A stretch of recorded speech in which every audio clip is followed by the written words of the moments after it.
성경을 보시면서 오늘 천천히 조금 살펴보도록 하겠습니다. 마태복음 19장 우리 21절만 읽었는데 사실은 16절부터 시작되어지는 구절입니다.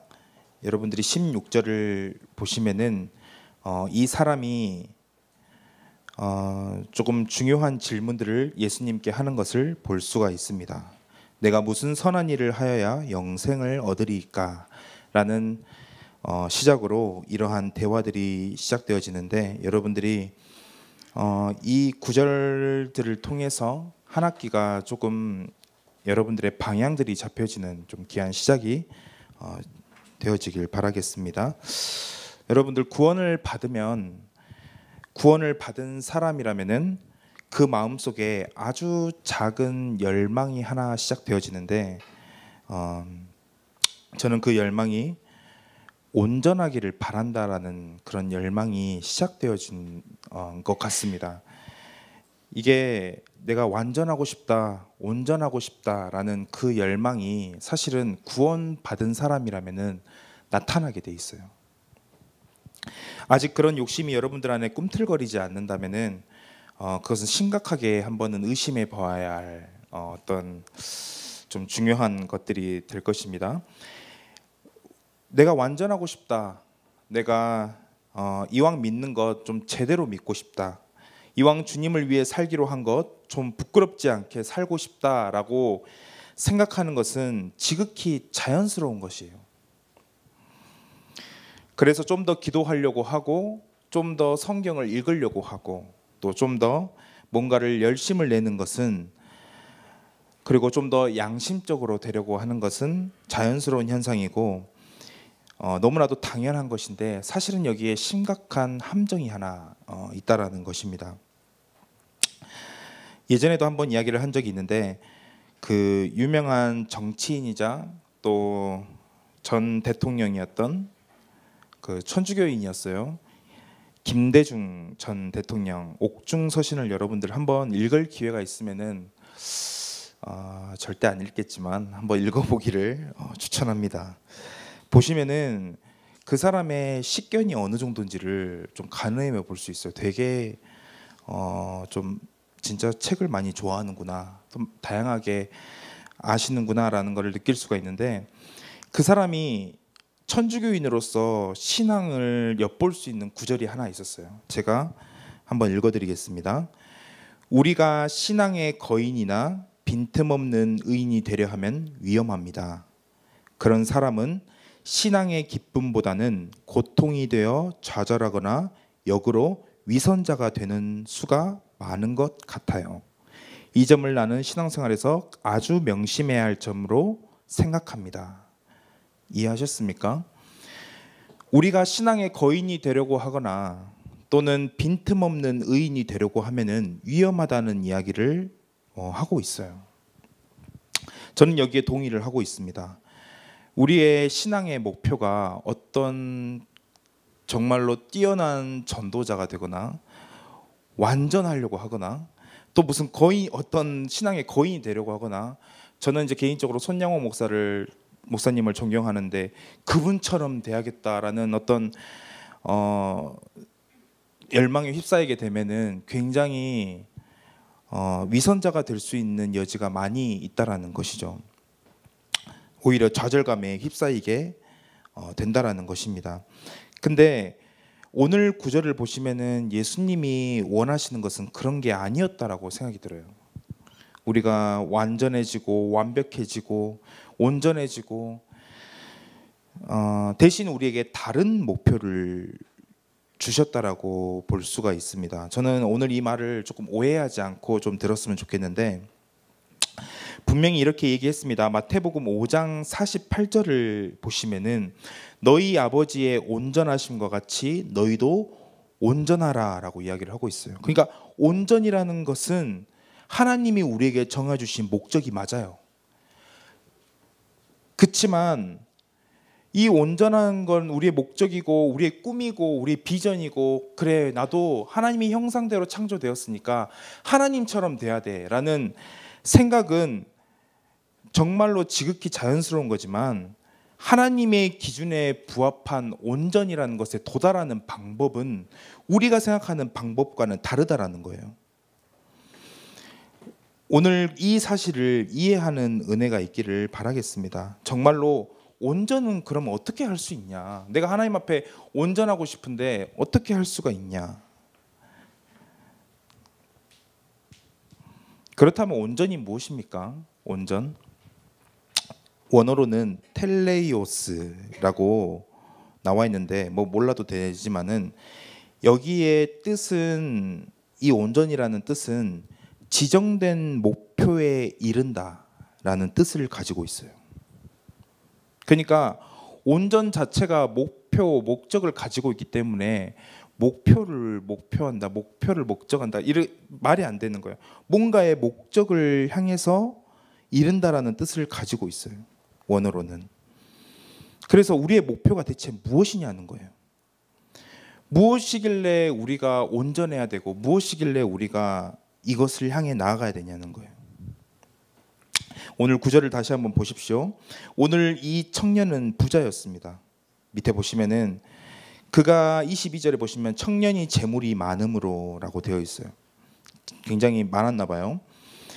근데 그런 꼭 욕심이 있었던 것 같아요. 이 청년은 뭐든지 다 최고로 갖기를 원하는 청년이었던 것 같아요. 그래서 그가 신앙생활도 최고로 하고 싶다라는 생각들을 가지고 있었고, 그래서 예수님께 선한 일을 위하여 절대적으로 자신이 흠이 없는 자가 되기를 원했던 사람들이었던 것 같아요. 그런 사람이었던 것 같아요. 그래서 예수님이 그걸 간파하시고 17절에 봐보십시오. 선한 일을 내게 묻느냐? 네가 선한 일을 통해서 선한 이가 되려고 하는구나. 근데 선한 이, 완전한 이는 오직 한 분이야. 너가 착각하고 있어. 그분은 오직 한 분뿐이야. 하나님만이 절대로 선해. 하나님만이 절대로 온전해.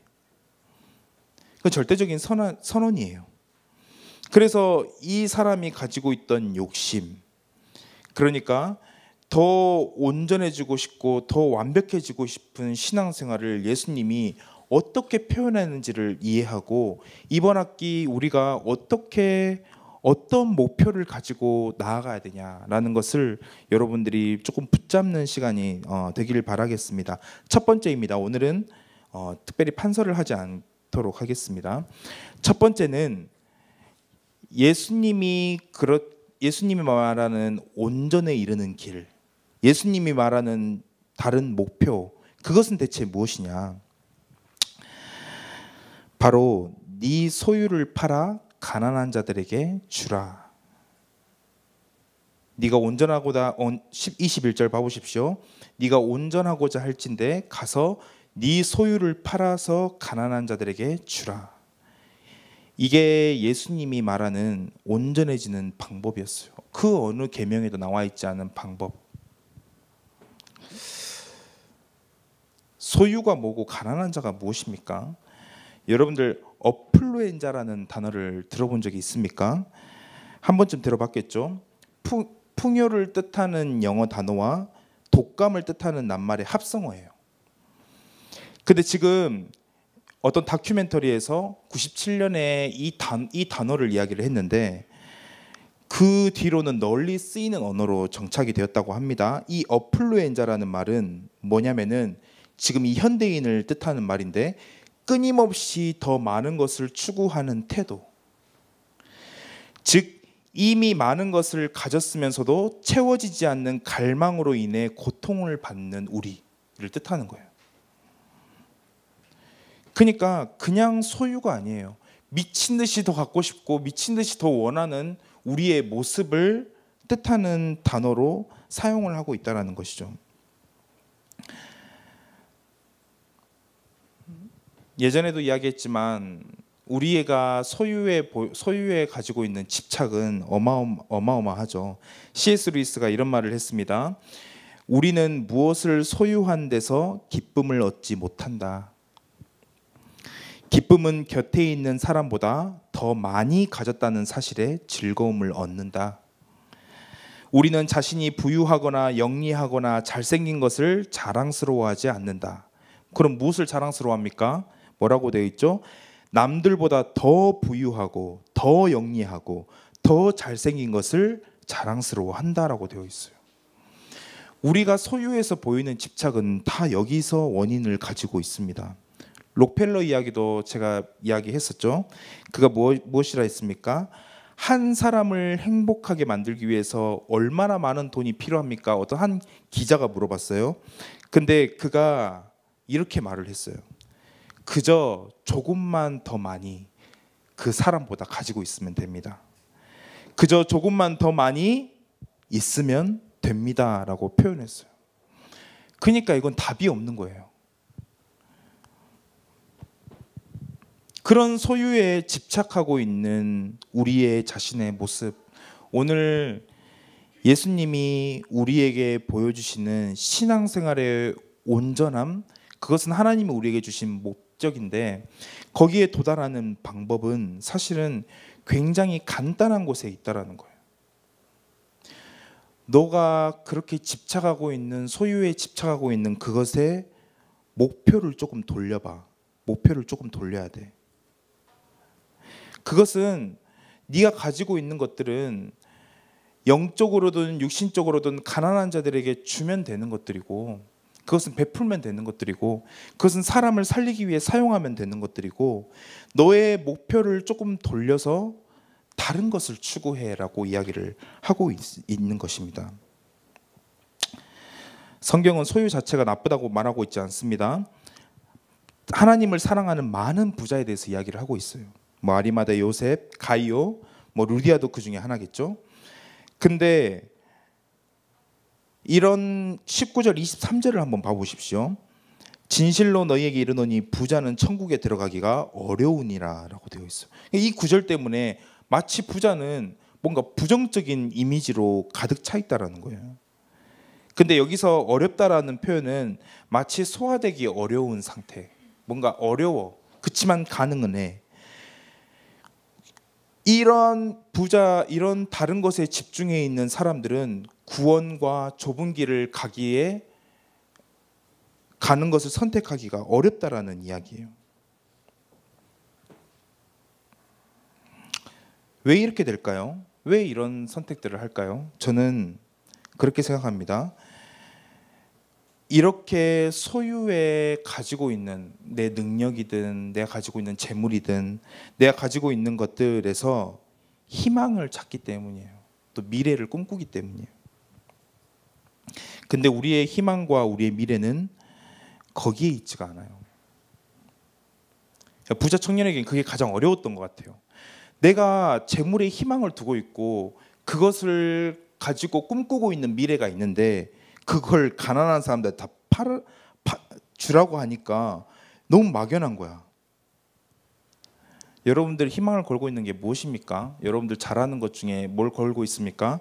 근데 그게 만약에 다른 목표로 바꾸지 않는다면은 아마 여러분들 인생에 가장 큰 걸림돌이 될 수도 있을 겁니다. 그래서 두 번째입니다. 그러면 다른 목표가 뭐냐? 다른 목표가 뭐냐? 오늘은 이 얘기만 하고 마치려고 하는데 대체 하나님이 원하시는 온전할 수 있는 다른 목표가 뭐냐라는 거예요. 21절 다시 한번 봐보십시오. 가난한 자들에게 줘라. 그리하면 하늘에서 보화가 내게 있으리라. 그것은 결국 너에게 다 채워져. 결국 너한테 다 채워질 거야. 근데 그게 중요한 게 아니야. 사실은 이 구절의 가장 큰 포인트는 우리가 보기에는 막 소유를 파는 것에 막 집중이 되고 가난한 자들에게 주라고 집중이 되는 게 막 힘들잖아요. 근데 이 구절의 포인트는 나를 따르라에 있어요. 나를 따르라. 사실은 거기서 전부 결정이 됩니다.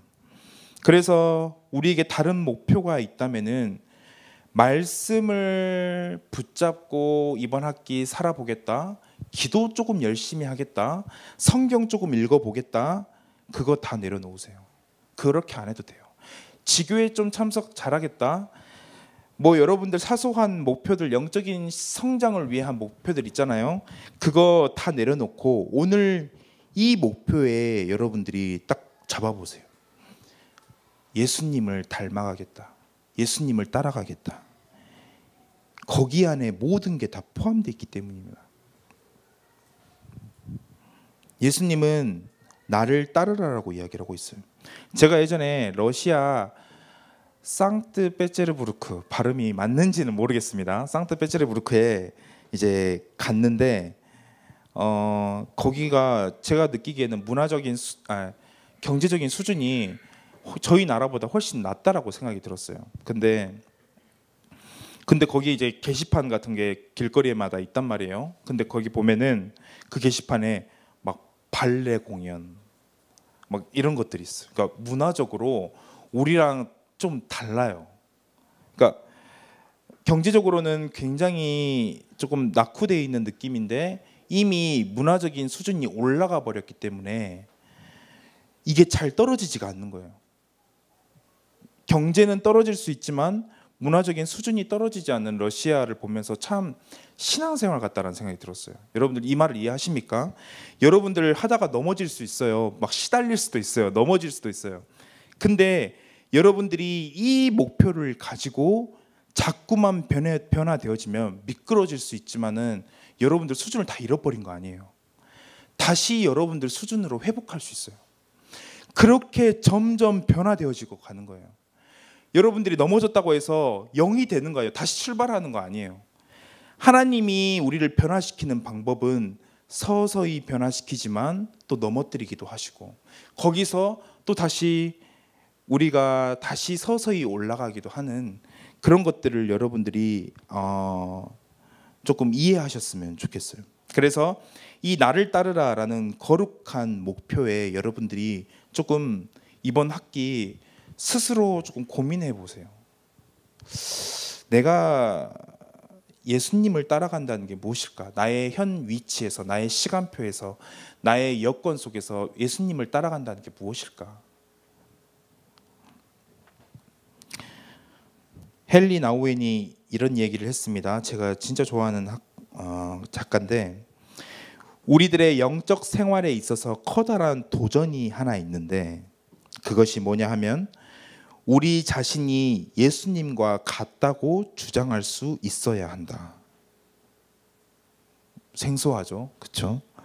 우리 자신이 예수님을 닮았다고 주장할 수 있어야 하고 또 우리는 오늘을 살고 있는 살아있는 예수라고 말할 수 있어야 한다는데 우리의 도전이 있다라고 얘기하고 있어요. 저는 이거 진리라고 생각해요. 성경에선 이걸 이야기를 하고 있어요. 우리가 예수님과 같다라고 이야기하는 것. 왜 그렇습니까? 요한복음 13장 8절에서 15절 보시면은 잘 나와 있어요. 요한복음 13장 8절에서 15절 우리 한번 봐볼까요?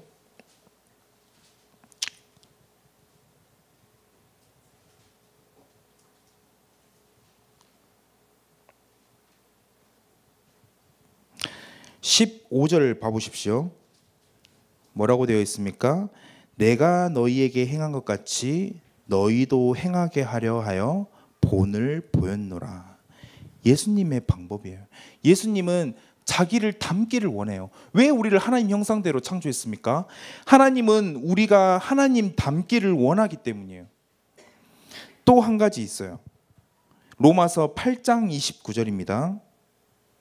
로마서 8장 29절 뭐 스피디하게 한번 찾아봅시다. 로마서 8장 29절 보시면은 뭐라고 되어 있습니까? 하나님이 미리 아신 자들을 또한 그 아들의 형상을 다 같이요 본받게 하기 위하여 미리 정하셨으니 돼 있죠? 그 아들의 형상을 본받게 하기 위하여 정하게 하셨대요. 그러니까 예수님을 따라가는 것은 다시 말해서 예수님을 닮는다라는 말이에요.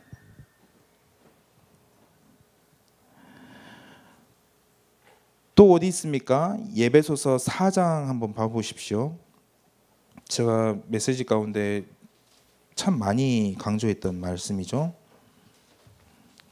우리에게 신앙생활에 목표가 있다면은, 다른 목표가 있다면은 에베소서 4장 15절, 오직 안에서 참된 것을 하여 범사에 그에게까지 자랄지라. 어디까지요? 예수님에게까지 자랄지라. 그는 머리니 곧 그리스도라. 우리의 신앙생활이 어떻게 하면 말씀을 하루 종일 졸지 않고 들을까? 어떻게 하면 기도를 집중력 있게 할까? 어떻게 하면 뭔가를 잘 할까? 거기에 우리 신앙생활의 목표가 있는 게 아니라 어디에 목표가 있다고요? 예수님을 따라가는 것, 예수님을 닮는 것. 거기에 우리 신앙생활의 목표가 있고, 이 에베소서 4장 같은 경우는 교회에게 주는 말씀이거든요. 교회의 본 목적이 바로 거기에 있다라는 것을 이야기를 하고 있어요. 그러니까 여러분들이 어디에 있든 어느 곳에 있든 어느 상태에 있든지 내 믿음의 분량만큼 예수님을 따라가고자 하는 거룩한 목표를 가지고 있어야 된다라는 것이죠. 거기에 누가 비교할 것이 있습니까? 마지막으로 요한복음 21장 한번 봐보실까요? 요한복음 21장. 누가 더 낫고 누가 더 못하고 그런 게 있을까요? 아니요. 요한복음 21장 23절 봐보십시오. 22절 봐보십시오. 베드로가 저 요한은 어떻습니까? 저는 이렇게 이야기하셨는데 저 요한은 어떻습니까? 라고 비교하는 장면이 나와요. 근데 저는 여러분들 신앙생활에서 이거는 진짜로 명심하세요. 이 22절은 잊지 말고 명심하세요. 우리 다 같이 읽을게요. 예수께서 이르시되 내가 올 때까지 그를 머물게 하고자 할지라도 내게 무슨 상관이냐? 너는 나를 따르라 하시더라. 뭔 상관이야? 옆에 사람 뭔 상관이야? 그의 신앙의 수준이 무슨 상관이야? 너는 나를 따라. 너 있는 위치에서 지금 나를 따라 라고 이야기를 하고 있는 거예요. 예수님이 소명을 위해서 이 땅에 오신 것처럼 우리도 소명을 갖고, 예수님이 말씀을 붙잡고 사셨던 것처럼 우리도 말씀을 붙잡고, 예수님이 기도하셨던 것처럼 우리도 기도를 하고, 더 큰 목표, 더 다른 목표를 향해 우리가 살아가고자 할 때 하나님이 우리에게 주신 은혜가 너무나도 놀라울 줄을 믿습니다. 그래서 오늘 구절들을 볼 때 제목은 다른 목표를 향하여, 이 목표가 우리 대학 시절에 중요한 목표로 조금 잡았으면 좋겠고, 보시면은 저는 이 부자에게 주시는 하나의 방법이라고 생각이 들어요. 예수께서 이르시되 네가 온전하고자 할진대. 이 부자가 갖고 있는 욕심이었어요. 그래서 부자에게 특별히 예수님이 주신 해답은 소유를 팔아 가난한 자들에게 줘라라는 거였어요. 근데 저는 조금 더 우리가 적용해서 각자 예수님이 자신을 따르기에 우리의 가장 큰 장애물, 걸림돌 있을 줄을 알고 있어요. 여러분들이 스스로 오늘 포럼을 통해서 조금 이런 부분들을 조금 한번 점검해 봤으면 좋겠어요. 예수님을 따르고 싶은데 참 이 부분이 나에게는 걸림돌이야. 기도해 주라. 그런 좀 포럼들이 조금 오늘 우리에게 조금 있기를 바라겠습니다. 함께 합심으로 기도하겠습니다. 하나님, 오늘 이 재물이 많은 청년을 통해서 하나님 우리에게 말씀하시는 것은 바로 우리에게는 너무나도 거룩하고 위대한 목표가 있는데 바로 예수님을 따르는 것이야 라고 말씀하신 그 말씀을 기억합니다. 하나님, 우리의 학교 또 우리의 학과 또 여러 가지 상황 속에서 또 휴학을 하는 또 대학생들도 있고 또 여러 가지 이제 졸업을 앞두고 있는 대학생들도 있습니다. 하나님, 여러 가지 각자의 상황 속에서 정말로 예수님을 따라가는 그 좁은 길은 무엇입니까? 하나님, 우리가 어떤 길을 걸어가야 되겠습니까? 또 예수님을 닮아가기를 원하는데 어떻게 할 수 있겠습니까? 하나님, 이 물음의 답을 하나님 우리 현장 속에서 알기를 원합니다. 정말로 이번 학기 정말로 이 거룩한 목표를 가지고 살기를 원하오니 하나님 역사해 달라고 이 시간 말씀을 생각하며 함께 합심으로 기도하도록 하겠습니다. 살아계신 하나님 아버지 감사합니다.